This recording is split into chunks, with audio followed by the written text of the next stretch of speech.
You're listening to Your Highest Self podcast, episode 19. How do I transition to intuitive eating from tracking macros? Hey guys, happy Monday and welcome back to the show. My name is Shanae and I'm your host. If you are new to the show, welcome. And if you're a returning listener, I'm so glad to have you back and I appreciate all of you. So in this show, I provide holistic solutions for your fitness, nutrition, and mindset while helping you on the journey to stepping back into your highest self.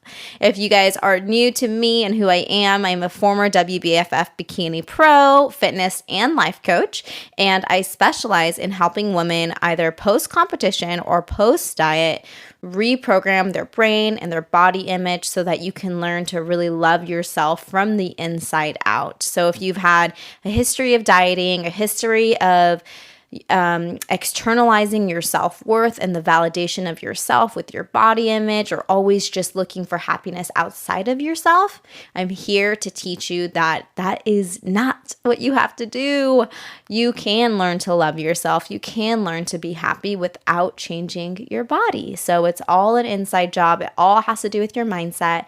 And I hope that by listening to the show, I can help you stop dieting, stop hating yourself, learn to love yourself, and grow so that you can achieve your secret dreams, so that you are no longer putting what you want on the back burner, and that you're going out there and, just doing your thing. So today's episode is from a listener question, and she specifically asked, how can she learn how to stop tracking her macros and learn how to eat intuitively? And this also pertains to you if you are on a meal plan or if you're on any sort of structured diet regimen. Granted, as long as a diet regimen that's meant to change the look of your body. I'm not talking about people who are on a certain diet because they, are allergic to things. So this is specifically for those of you who are trying to change your body by a means of controlling your food. So I'm going to give you two methods that I teach and coach to my clients, and they're also linked below for you as a free ebook, the EAT method and the 1-4-3 method, as well as my biggest tip to make this a lifestyle change for yourself. So let's get right into it. So first off, let me tell you my story with when I transitioned to intuitive eating and how that happened for me. So I had first started my fitness journey with like a meal plan. I was doing Tone It Up and it was all clean eating, healthy eating. And for the most part in general, it was like great. And then I moved over to a meal plan because my coach had put me on one and that was my first bikini competition. And then through the years, I learned how to track macros, and that is the method that I have used, ever since, so maybe around 2015. And tracking macros is not a terrible thing. I think that given with the right parameters, learning about portion sizes, learning, what is a protein, I think that educationally it can be very good for you. But if you are tracking macros as a means to change your body, that's still considered a diet. And there's just been so much research now that diets don't work, because say you track your macros and you stop tracking them because you've reached your desired weight. It's like, how do you transition from there? So my switch to intuitive eating was actually very necessary because tracking macros was leading me to binging. Every single time I tried to stay on plan, I'd go off the deep end. And I did, everything that I could to really help my binge eating. But ultimately, what helped me the most was letting go. Was saying goodbye to my Fitness Pal, goodbye to my Macros Plus, by just letting go of that control and the need to control my food. And once I was able to let go completely, what I struggled with after that was like structure, because I was so used to having macros and counting my calories guide my day, right? Like I knew I knew what I was going to have for lunch and dinner, and if I was going to have a dessert that day. And my brain felt like if I was on track with my macros, then I was on track with my life. So I struggled with the structure a little bit, and then I struggled with feeling as if I was not in control and feeling as if I didn't have control. So that's kind of like my background of it, and that's where these two methods came about, because I really had to help myself. I didn't have a coach who was really guiding me strictly with intuitive eating, like no tracking macros. I've had coaches who've been very, very helpful. But so the way in which I transitioned was first by changing my mindset, reprogramming my brain around my body image and what it meant to be in a smaller body, and also reprogramming my brain around food. Because for the first however long, I would tell my clients, just eat whatever you want. It was exposure therapy, exposing them to foods that they had previously restricted or overly binged on. But what I realized is that I have to take an even bigger step back and really address the emotional complications around food. Why are you emotional eating? Why are you binging? What are the thoughts around food that are causing you to then, look for comfort in that? So the EAT method addresses this. And the first thing, especially if you're coming from restrictive dieting, post-competition dieting, or any type of meal plan, is first you have to enjoy what you eat. And you do that by accessorizing your food daily. So maybe that means adding maple syrup to your pancakes in the morning, or adding peanut butter to your oatmeal, or adding a really good dressing and feta cheese to your salad. That's one of the ways that I accessorize my foods. Unless you enjoy what you eat, you are going to be like behaviorally hungry. Like physically, you might be satisfied because you ate a big meal, but you're still going to feel like emotionally like, oh, I didn't eat enough, I'm not satisfied. So we really want to get that satisfaction factor up very high by accessorizing your meals.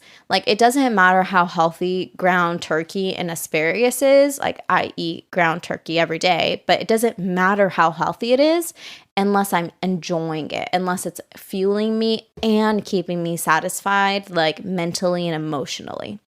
So enjoy what you eat is the E. The second A is abundance mindset. And we've talked about this a few times on the show. If you listen to last week's show with Jody, we talked about abundance mindset and leaving food on her plate. And the way in which this helps you transition to intuitive eating is usually the fear that people have around intuitive eating is like, oh, I have an all or nothing mentality and I tend to overeat on sweets, or I have no self-control, or I don't know how to just have one cookie and stop at that. And that's where the abundance mindset helps. When you have an abundant mindset with food, you know that there is always more food tomorrow. There is always more food at the next meal. You're not on a meal plan. Someone is not, coercing your food. Just because you finish dinner, it doesn't mean that you can't have dessert. Like food is abundant and available to you and however much that you want. And you have to really embody this. If you listen to last week's episode, Jody and I talked about how she was still emotionally and mentally restricting herself, even though she was off of a meal plan. She was intuitive eating, but she still couldn't leave food on her plate because she still had that emotional and mental restriction. She was still having a scarcity mindset around food. So that's where the abundance mindset is very important. This is going to help you not binge. This is going to help you look at food as, abundant and like there's a lot of it. I'm sure that if you are listening to this on a smartphone, you most likely have the means of feeding yourself. You're not starving. Hope. And if you have been dieting before, then you have physically restricted food from yourself. So I am guessing you have the privilege of also overeating. And that is why the abundance mindset is going to help you with your intuitive eating from tracking macros, because tracking macros, it literally gives you rules where you're like, okay, you only have 4 grams of fat and 30 grams of carbs left. You have to make something fit. That's not abundant. That's scarcity thinking. So we want to tap into abundance thinking. Now, the last T inside the EAT method is 3 key habits. And the 3 key habits are meant to be 3 habits that give you the highest ROI, which is return on investment of your time. So instead of having like a million rules that you go by, if you just have 3 solid habits that you stick with that are going to help you with your intuitive eating and not overeat and make you feel gross and also not undereat. So personally, my 3 key habits are protein at every single meal. I don't eat while I'm standing up. And the last one is at least 100 ounces of water. So the reason why those 3 key habits really help me with intuitive eating is because if I have protein in every single meal, I know it's going to help me stay very satiated. It's going to help keep my blood sugar stable because I also do have vegetables at every meal too, or some sort of fiber. And if your blood sugar is stable and it's not crashing, then that means you're going to have sustained energy throughout the day, and I'm not going to be hormonally hungry. My second habit of not eating while I'm standing up is so that I'm mindful when I'm eating. If I just stand in front of the kitchen fridge and like eat a whole pint of raspberries, all of a sudden I'm gonna like forget that I was even eating them, and I'm not gonna feel satisfied. I don't even remember eating, right? So making sure that I eat every single or sit every single time I eat, forces me to be mindful. It forces me to eat slow. It forces me to enjoy what I'm eating and be present, which gives me, a huge ROI. And then the last one for water, again, goes back to the feeling of satiation. If I'm dehydrated, I am extra hungry. I know this about myself. So all of these habits are really specific and individual to me. And you can borrow some of mine or borrow all of them to start you off with, but I highly recommend you adapting them to suit your lifestyle. And you want to think about it as like, what are the 3 things that are going to help me not undereat, not overeat, stay within an abundance mindset, and enjoy what I eat, and in what pertains to your goals. So that is the EAT method, and that's the first thing you need to transition. So that's where we start. Nice and basic. And again, like I said earlier, you can download the EAT method ebook down in the show notes for free. It'll get emailed to you. So now once you've got the EAT method down and you have your 3 key habits down and you're doing really good, the second step is to then bring in the 1-4-3 method, or you can bring it in at the same time. So while the EAT method is about your mindset towards intuitive eating, the 1-4-3 method is your actual structured flexibility towards your plate. So if you have never heard about it, the 1-4-3 method is 1 plate with 4 components: protein, fiber, fat, and carbs 3 times a day. Now, this is just a baseline. This isn't like a required diet of everyone. This is just a baseline for you to start with. And this makes it so that you're having well-balanced meals 3 times a day. And so your blood sugar stays stable so you don't undereat as well as you don't overeat. So once you pull in the 1-4-3 method, then it makes it a little bit easier for you to be like, okay, where's my protein, fiber, fat, and carb? This is good. I'm good with this. And then from there, it's up to you to adapt this method to suit your own personal biology, which will be another show because I've been getting lots of questions on this. So those are the 2 ways for you to transition to intuitive eating from tracking macros. The third tip I have for you on making this change is to go all in. I used to give the tips of like, well, start by only tracking your protein and letting things go one by one. But as I've been coaching others and as I've been just doing this for a little bit longer, I'm really realizing that the clients who do the best are the clients who go all in, the clients who burn their ships and just, they just go for it. And they're like, they don't need this little transition time. They don't need to just track a little bit less. The ones that just go all in and say, you know what? I know that intuitive eating is going to be so much better for my body. I'm ready to let go of macros. I'm ready to let go of needing to control every part of my day. I'm ready to make this a lifestyle. I'm ready to make this sustainable.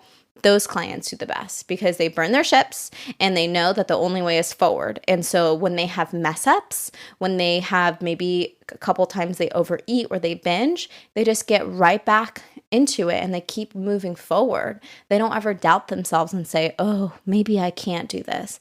Maybe I have to track macros for the rest of my life. Maybe I'm not disciplined enough or I don't have the ability. That thought does not cross their mind because they are all in. And that's what I did. Switching to intuitive eating, like I said, was out of necessity for me because I kept binging and I kept falling off the wagon. And so I was like, you know what? Screw the wagon. Get rid of the wagon. Burn the wagon. Burn the ships. I'm going all in. I'm making this a healthy lifestyle. And just to now give you some context, like, yeah, it was hard. In the beginning, I didn't have these tips like the enjoying what you eat and the abundance mindset and the 3 key habits. I didn't have any of that. So I literally just took it meal by meal. It was like, okay, breakfast. What do I feel like eating today? And I would eat that. Lunch. Am I hungry? Yes. Okay. Would I feel like eating? No. Okay. Let me push off lunch a couple more hours. Dinner. What do I feel like eating today? So it really was a day by day, a meal by meal process, and learning to trust myself again was a huge, huge deal. I tracked macros for so long. I literally didn't trust myself. I didn't think that I could do it. And burning the ship, burning the wagon, and just going all in really helped because it made it so that this was a zero option mentality for me. Like I was gonna make this a lifestyle. I was gonna make this sustainable, and I was all in. So yeah, those were some of the struggles. Let's see, what were some other struggles that I had? So trusting myself again was really hard. Taking it day by day was really hard, meal by meal. And then the last really hard thing was I gained weight. And I haven't actually done a proper podcast episode on this, so we will soon. I've got all these ideas now. I had to gain weight and I had to be okay with it.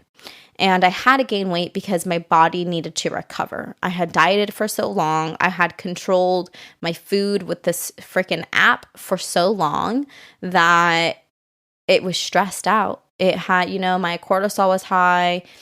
Everything was just unbalanced. And so gaining weight was necessary in my healing journey and my healing process. After I had gained weight, that's when the body image reprogramming happened. And I, learned to be okay at a bigger size and be okay with more fat on my body and not need to see arm definition to feel good about myself.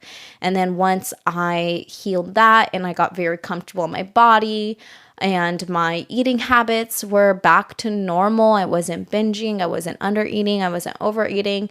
Naturally, my body lost weight again, and I am back. Right now, I'm super happy with how I look. I mean, am I super lean? No, but I can see some muscle definition. I love it. I love training. I eat whatever I want. I, no longer follow so much of a structure of the 1-4-3 method like I used to. Like my breakfast, like sometimes I'll have carbs, sometimes I won't. Sometimes I won't have protein and I just have lots of fats and carbs. But I don't have to be as I just don't think about things as much, but definitely in the beginning, I know that when you're walking away from structure, it's hard to go into absolutely zero structure. And so that's why I think the EAT method and the 1-4-3 method are really great bridges to having like full intuitive eating, like where you need no structure. I still follow my 3 key habits. I do still follow my abundance mindset and enjoying what I eat. But as far as like the structure of my meals go, I mean, I pretty much do follow the 1-4-3 method, but it's just not like I don't have to have, fiber and fats and carbs, like all of it at one meal because I know my body really well. And so gaining weight, being okay with gaining weight, like that was the hardest thing. And I think that's probably what holds a lot of people back from transitioning to intuitive eating is like they don't want to gain weight. They want to stay on top of it. They want to stay in control. And so if that's you, but you're also really obsessed with food and you also don't feel like this is a sustainable lifestyle, I encourage you to journal on this. Like, why do I think that having a smaller body is going to make me happier? Like, what is it about gaining weight that I'm so scared of? and dive deep, deep into that. Because until you get to the root of that problem, you will never get off of this emotional roller coaster, the diet roller coaster that is tracking your macros and using your food as a means to control your body. I hope this episode was helpful. If you have any other questions, DM me or email me. If you're interested in coaching, reach out. I also have a do-it-yourself food obsession body image boot camp that's 4 weeks long called the Reset Method.